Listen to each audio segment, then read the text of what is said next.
In two mosques, worshippers had gathered for Friday prayers. This was the aftermath in one of them, minutes after a gunman had walked in and opened fire. On the floor, people are bleeding to death.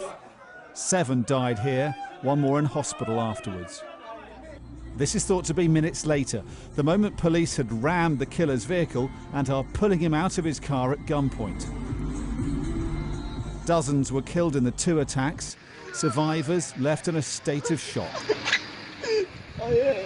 I could only, the blood is spitting on me, splashing on me, and I'm thinking, oh my God, it's going to happen to me now. I saw one gun in the floor, and police was stopping here. There was a lot of people die. You don't think something like this could happen in New Zealand?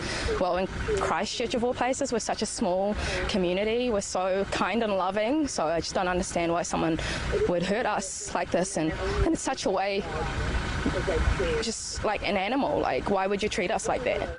The Bangladeshi cricket team had been due to join Friday prayers in one of the mosques and missed the massacre by only a few minutes. I would say that we are very lucky. If we had reached the mosque 3 to 4 minutes before, then it would have been a massive incident. But I'm thankful we are very lucky because we are not at that place. We saw it from outside, like watching a video, like in the movies. We saw many people coming out bloodied. Outside one mosque, this woman tried to save the life of a victim in vain. I never thought of, I'm 66, I never thought in my life I'd love to see something like this, not in New Zealand. So horrible. And can we really commend you for what you did? You're really a hero for taking care of that boy. No, you just do what you do at the time. I wish I could have done more. This doesn't happen in New Zealand, or it never has. Till now, escaping terrorist attacks and mass shootings that have plagued so many other countries. That, said Prime Minister Jacinda Ardern, was what made New Zealand the target for these appalling acts. We, New Zealand, we were not a target because we are a safe harbour for those who hate.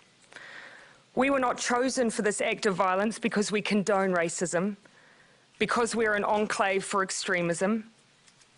We were chosen for the very fact that we are none of these things, because we represent diversity, kindness, compassion, a home for those who share our values, refuge for those who need it.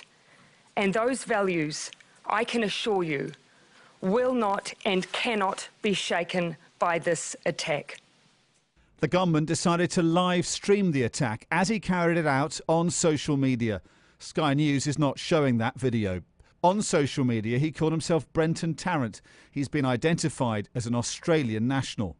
We stand here and condemn absolutely the attack that occurred today by an extremist, right-wing, violent terrorist that has taken the lives, stolen the lives, in a vicious, murderous attack that has claimed so many New Zealanders.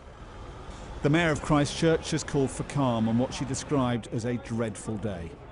I never could believe that something like this would ever happen in the city of Christchurch, but actually I would never believe that this would ever happen in New Zealand. And it looks as if something, the worst, has happened, and we need to pull together and get through this situation. Several firearms have been recovered, 2 improvised explosive devices found strapped to a car. A number of people have been arrested, none thought to be on a terror watch list. While the investigation begins, New Zealand must come to terms with the brutal truth that nowhere today seems safe from extremist terror. Dominic Waghorn, Sky News.